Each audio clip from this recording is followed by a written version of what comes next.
Halo semuanya, perkenalkan nama saya Jessica Sabsitanggang dengan NIM 8040230352. Di sini saya akan menjelaskan kode yang ada di setiap file. Bagian pertama yaitu ada bagian import. Bagian ini mengimport semua library dan file yang dibutuhkan oleh aplikasi. Yang pertama itu ada import package Flutter atau material Dart. Bagian ini mengimport material desain dari Flutter yang menyediakan widget-widget dasar untuk UI. Lalu kedua ada mahasiswa homepage Dart, ada mahasiswa front page Dart juga, dan lain-lain itu untuk mengimport semua file page atau halaman custom yang akan digunakan sebagai rute navigasi dalam aplikasi. Lalu yang terakhir itu ada import package Flutter Easy Loading atau Flutter Easy Loading Dart. Itu mengimport package pihak ketiga yaitu Flutter Easy Loading yang digunakan untuk menampilkan indikator loading atau pesan notifikasi. Baik, selanjutnya itu ada fungsi main. Di sini ada kode yang bertuliskan void main run app const main app. Fungsi ini adalah yang pertama kali dieksekusi ketika aplikasi dimulai. Run app const main app itu menjalankan widget akar aplikasi yaitu main app. Lalu di sini ada kelas main app. Main app adalah widget tanpa state atau stateless widget yang mendefinisikan konfigurasi global aplikasi. Lalu di sini ada metode build, yaitu widget build context return material app. Nah, material app ini adalah widget inti yang membungkus seluruh aplikasi, menyediakan fungsionalitas material design. Lalu di konfigurasi material app ini ada properti. Yang pertama itu ada properti home dengan nilai register page. Nah, ini yang menentukan halaman awal yang akan ditampilkan saat aplikasi pertama kali dibuka. Dalam kasus ini, aplikasi akan dimulai dari register page. Lalu yang kedua ada debug show checked mode banner dengan nilainya false. Itu gunanya untuk menyembunyikan banner debug di pojok kanan atas layar. Lalu ketiga ada routes dengan nilai mahasiswa form, mahasiswa list, mahasiswa detail, mahasiswa edit, register, login, dan home. Nah, ini gunanya untuk mendefinisikan rute navigasi bernama. Ini memungkinkan navigasi antar halaman menggunakan nama rute. Misalnya navigator push name, context home. Lalu yang selanjutnya ada builder, yaitu easy loading init. Nah, gunanya untuk menginisialisasi package easy loading. Ini memastikan bahwa loading dan notifikasi dapat ditampilkan di atas semua konten aplikasi. Dan terakhir itu ada tema. Ini gunanya untuk mendefinisikan tema visual default untuk aplikasi. Di sini saya hanya menggunakan tema untuk app-bar yang disetel dengan warna latar belakang tertentu. Baik, selanjutnya saya akan menjelaskan mengenai file register page.dart. Nah, file ini bertanggung jawab untuk menangani tampilan dan logika pendaftaran pengguna atau registrasi dalam aplikasi. Ini adalah halaman formulir yang mengumpulkan email, nama, dan password pengguna, kemudian mengirimkannya ke API backend.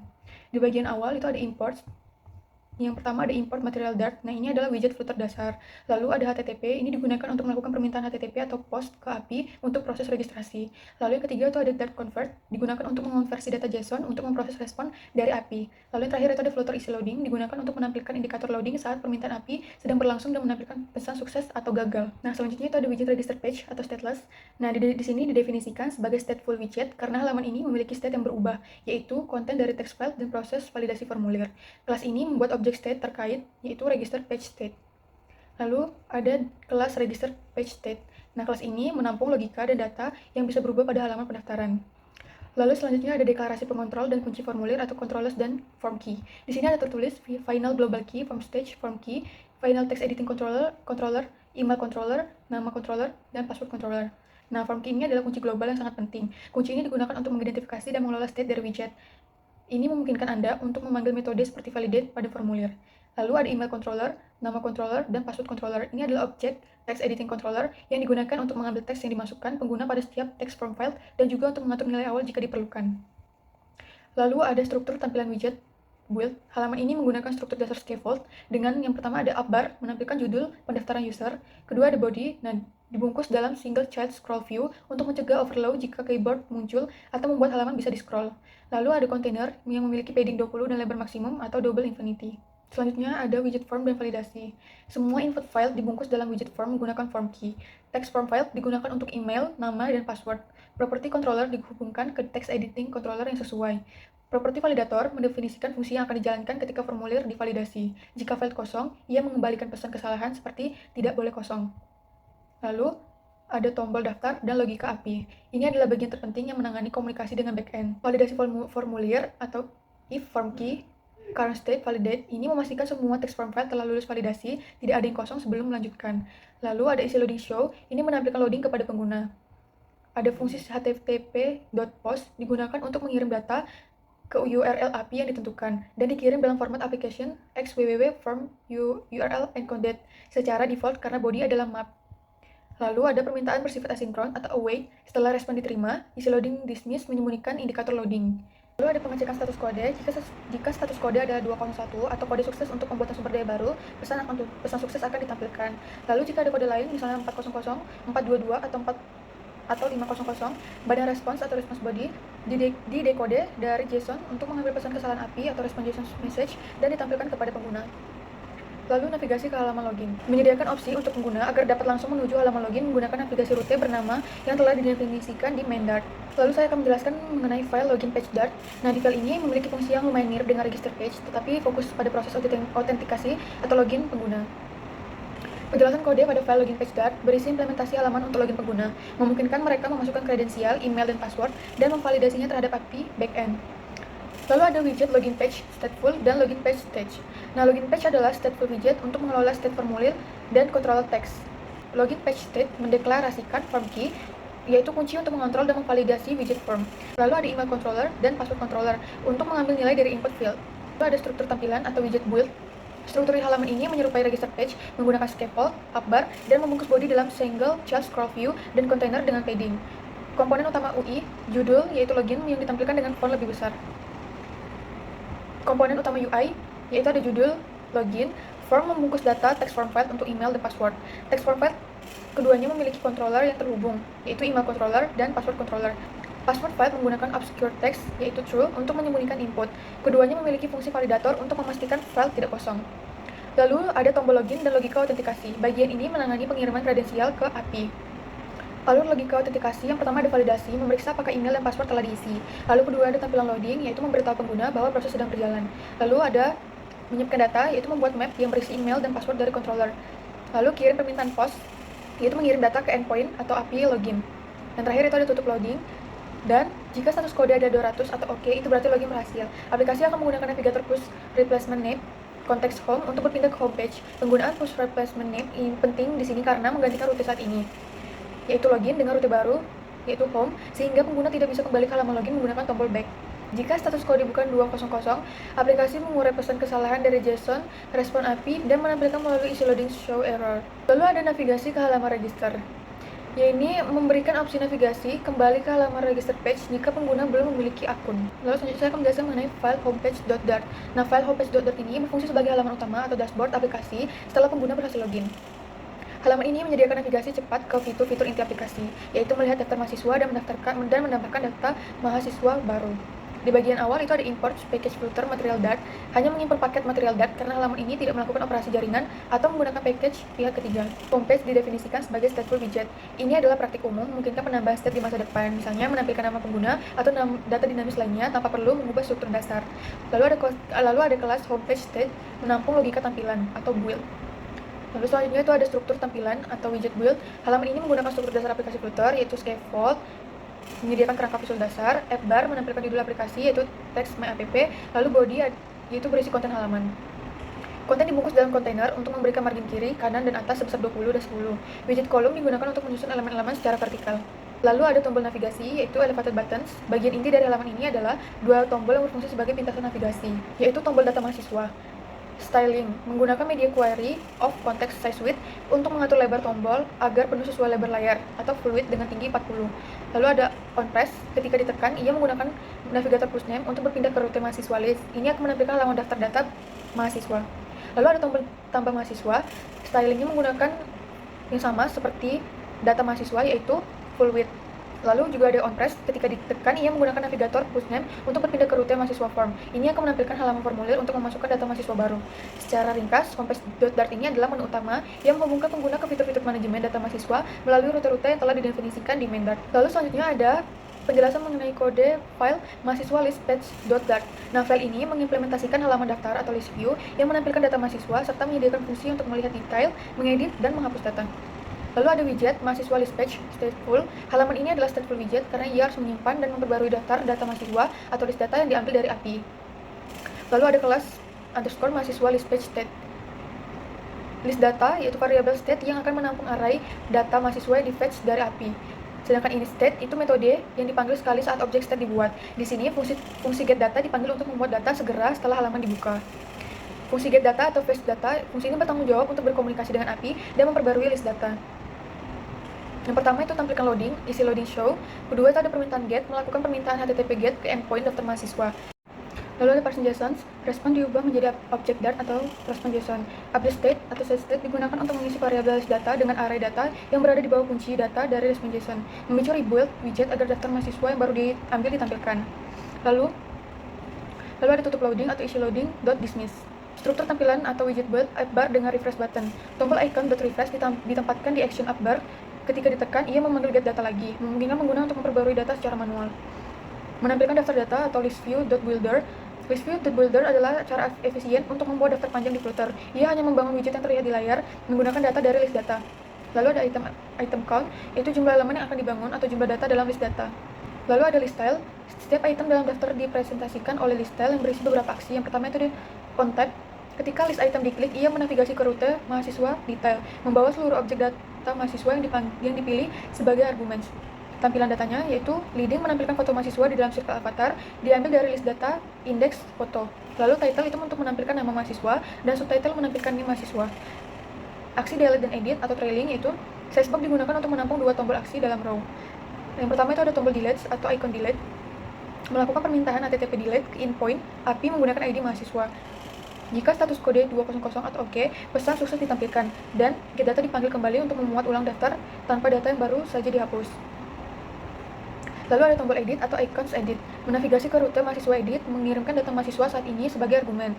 Penggunaan await pada navigator pushnamed memastikan bahwa get data hanya dipanggil setelah pengguna kembali dari halaman edit. Memastikan daftar diperbarui jika ada perubahan. Lalu, file selanjutnya itu mahasiswa formpage.dart. File ini berisi implementasi dari halaman formulir yang digunakan untuk menginput data mahasiswa baru seperti nama, NIM, program studi, dan tanggal lahir, dan mengirimkannya ke API. Di bagian awal itu ada import, material Dart, isi loading, .convert, HTTP, dan INTL Dart. HTTP dan .convert ini untuk operasi post ke API. Lalu filter isi loading ini untuk indikator loading dan notifikasi. INTL.Dart ini adalah package yang sangat penting karena digunakan untuk memformat objek datetime yang dipilih menjadi string format tanggal yang sesuai sebelum disimpan di text editing controller. Lalu ada widget mahasiswa front page, didefinisikan sebagai stateful widget untuk mengelola state formulir termasuk nilai controller dan proses validasi. Lalu ada kelas underscore mahasiswa form page state, yaitu yang pertama deklarasi pengontrol dan kunci formulir atau controller, dan form key. Form key ini adalah kunci untuk mengontrol validasi seluruh formulir. Lalu ada text editing controller, digunakan untuk mengelola nilai input dari nama, NIM, tanggal lahir, dan program studi. Lalu ada catatan underscore program studi controller diinisialisasi dengan nilai default SI. Lalu ada struktur tampilan atau widget bold. Halaman ini berpusat pada widget form yang berada di dalam padding. Text form file untuk data mahasiswa, ada 3 text form file standar untuk nama dan NIM. Yang pertama itu ada controller, dihubungkan ke controller yang sesuai. Lalu ada validator, setiap file memiliki validasi sederhana untuk memastikan ia tidak kosong. Lalu di sini ada drop down button form file untuk program studi. Nah, ini menyediakan daftar pilihan yang dapat dipilih seperti sistem informasi, teknik informatika, dan sistem komputer. Nah, property value mengambil nilai dari program studi controller. Lalu on change ini ketika item dipilih, state dipanggil untuk memperbarui nilai program studi controller.text dengan nilai yang dipilih sekaligus memicu rebuild UI. Lalu ada text form file untuk tanggal lahir atau date picker. Nah, ini adalah file yang khusus karena menggunakan interaksi tab untuk menampilkan pemilih tanggal. Yaitu ada on tab, fungsi ini dipanggil ketika pengguna membentuk file teks. Lalu ada show date picker, ini menampilkan dialog pemilih tanggal bawaan Flutter karena ini adalah fungsi asinkron, hasilnya disimpan di picket date. Lalu ada pemformatan, jika tanggal dipilih picket date sama dengan 0, ia diformat menggunakan date format yaitu YYYY strip YMM strip DD dari paket INTL dan hasilnya diisi ke tanggal lahir controller. Lalu ada tombol simpan dan logika API atau POS. Alur logika penyimpanan data, yang pertama itu ada validasi, memastikan semua file formulir telah diisi. Lalu pengumpulan data, yaitu mengambil nilai dari semua text editing controller dan menyusunnya dalam objek data. Lalu yang ketiga ada permintaan POS, mengirim data ke endpoint API mahasiswa untuk membuat entry baru. Lalu yang keempat itu ada response, jika status code adalah 201 atau create, pesan sukses ditampilkan. Lalu ada navigator.pop konteks dipanggil yang akan mengarahkan pengguna kembali ke mahasiswa list page karena kita menggunakan await dan get data di halaman daftar. Data terbaru atau termasuk yang baru saja ditambahkan akan segera dimuat ulang. File mahasiswa edit page.dart ini mengimplementasikan halaman formulir yang digunakan untuk mengubah atau edit data mahasiswa yang sudah ada. Yang pertama itu ada struktur dan import dan kelas stateful widget, yaitu mahasiswa edit page, dan state, yaitu underscore mahasiswa edit page stats, identik dengan mahasiswa front page, termasuk penggunaan HTTP, .convert, isi loading, dan INTL. Kelas underscore mahasiswa edit page state, yaitu deklarasi pengontrol dan kunci formulir, deklarasi form key dan semua text editing controller, ada nama controller, name controller, dan lain-lain, sama seperti pada halaman formulir. Lalu ada logika inisialisasi data atau perbedaan kunci. Ini adalah perbedaan utama dari mahasiswa front page, karena ini adalah halaman edit, formulir harus diisi dengan data lama sebelum pengguna mulai mengedit. Yang pertama itu mengambil argumen, model root of context settings argument as map itu digunakan untuk mengambil data yang dikirimkan dari halaman sebelumnya, mahasiswa list page, saat navigasi ke rute mahasiswa edit. Data ini merupakan map yang berisi detail mahasiswa yang akan diedit. Lalu ada mengisi controller, nilai dari data MHS, nama, NIM, tanggal lahir, dan program studi, kemudian digunakan untuk mengatur nilai teks pada setiap text editing controller. Ini mengisi formulir dengan data mahasiswa saat ini. Lalu ada struktur formulir dan validasi. Struktur scaffold, upbar, form, text form field, dan drop-down button form field identik dengan mahasiswa form page. Semua field memiliki validasi yang sama dan file tanggal lahir memiliki date picker yang sama. Lalu ada tombol update data dan logika API put. Logika ini mirip dengan tombol simpan di halaman formulir, tetapi menggunakan metode HTTP yang berbeda.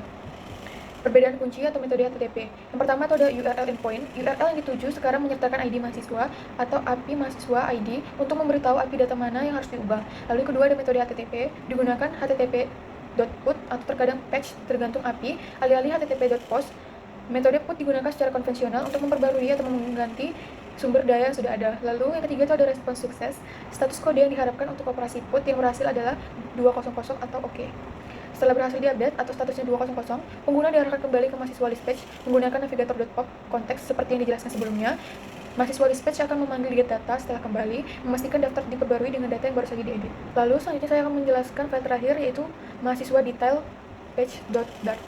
File ini bertanggung jawab untuk menampilkan detail lengkap dari satu identitas data mahasiswa yang dipilih oleh pengguna dari mahasiswa list page. Halaman ini bersifat statis atau hanya menampilkan data, tidak ada interaksi penyimpanan atau edit. Di awal di sini ada import package filter material Dart, hanya mengimport paket material.dart karena ini adalah halaman tampilan murni dan tidak melibatkan operasi API atau manajemen state yang kompleks. Lalu ada widget mahasiswa detail page. Meskipun didefinisikan sebagai stateful widget, halaman ini pada dasarnya bertindak seperti stateless karena state utamanya atau data mahasiswa diterima melalui argumen route dan tidak berubah di halaman ini. Lalu ada kelas mahasiswa detail page state, itu mengambil data mahasiswa. Fungsi utama dari build adalah mengambil data yang dikirimkan dari halaman sebelumnya. Model root of context settings arguments as map, baris ini mengambil objek data mahasiswa yang dikirimkan oleh mahasiswa list page melalui navigator.pushname. Data tersebut di-cache sebagai map. Variabel data MHS sekarang memegang semua detail mahasiswa yang akan ditampilkan. Lalu ada struktur tampilan atau widget build. Halaman ini menggunakan scaffold sebagai kerangka. Yang pertama ada appbar. Judul appbar disetel secara dinamis menggunakan nama mahasiswa yang datanya sedang dilihat, teks data MHS, nama. Lalu ada body, konten disusun dalam kolom dan cross-axis element .start, yaitu meratakan konten ke kiri. Lalu menampilkan detail konten dibagi menjadi dua bagian utama yaitu gambar dan detail teks. Lalu ada menampilkan foto, image.network. Widget ini mengambil URL gambar dari kunci foto dalam data mahasiswa, yaitu data MHS foto dan menampilkannya. Lalu ada size box, memberikan jarak 10 pixel antara gambar dan detail teks. Lalu ada menampilkan detail teks. Detail teks dibungkus dalam kontainer untuk memberikan margin kiri 10 pixel agar tidak menempel di tepi layar. Lalu ada kolom, digunakan untuk menyusun setiap detail, yaitu NIM, nama, tanggal lahir, program studi, dalam baris vertikal. Masing-masing diambil dari key yang sesuai dengan data MHS. Baik, begini kira-kira tampilan halamannya. Yang pertama itu ada tampilan halaman pendaftaran user. Aplikasi kita dimulai dari halaman pendaftaran user yang merupakan langkah pertama dalam autentikasi. Mulai mengisi file email, nama, dan password. Jadi saya akan memasukkan kredensial baru yaitu nama. Semua file ini diatur di register page.dart dan wajib diisi sebelum data bisa dikirim. Lalu kita klik tombol daftar. Setelah data valid, kita mengirim permintaan HTTP post ke endpoint register. Kita bisa melihat notifikasi loading dari isi loading yang memastikan pengguna mendapatkan feedback. Lalu nanti ada muncul notifikasi yaitu hore registrasi berhasil. Registrasi berhasil, lalu kita klik untuk login. Halaman login memiliki fungsi yang serupa, jadi kita akan memasukkan email dan password yang baru saja kita daftarkan tadi. Data ini akan divalidasi dan dikirim melalui HTTP post ke endpoint API login. Lalu kita klik login. Loading akan muncul dan jika kredensial benar, kita akan diarahkan ke dashboard. Kita sudah berhasil masuk ke homepage. Halaman ini adalah menu utama di mana kita memiliki dua opsi, yaitu pertama ada data mahasiswa dan tambah mahasiswa. Di sini saya akan mengklik data mahasiswa. Saat halaman ini dimuat, fungsi get data di mahasiswa list page langsung dijalankan. Inilah daftar mahasiswa yang berhasil di-fetch menggunakan permintaan HTTP GET dari API. Data ditampilkan dalam list view builder yang efisien. Di setiap baris data, kita memiliki opsi untuk melihat detail dengan klik pada baris, serta tombol edit dan delete. Lalu sekarang kita masuk ke mahasiswa form page atau tambah mahasiswa. Perhatikan semua file di sini kosong dan siap menerima input baru. Formulir ini mencakup nama, NIM, program studi, dan tanggal lahir. Untuk program studi, kita menggunakan dropdown tanggal lahir terintegrasi dengan date picker, bow, and flutter.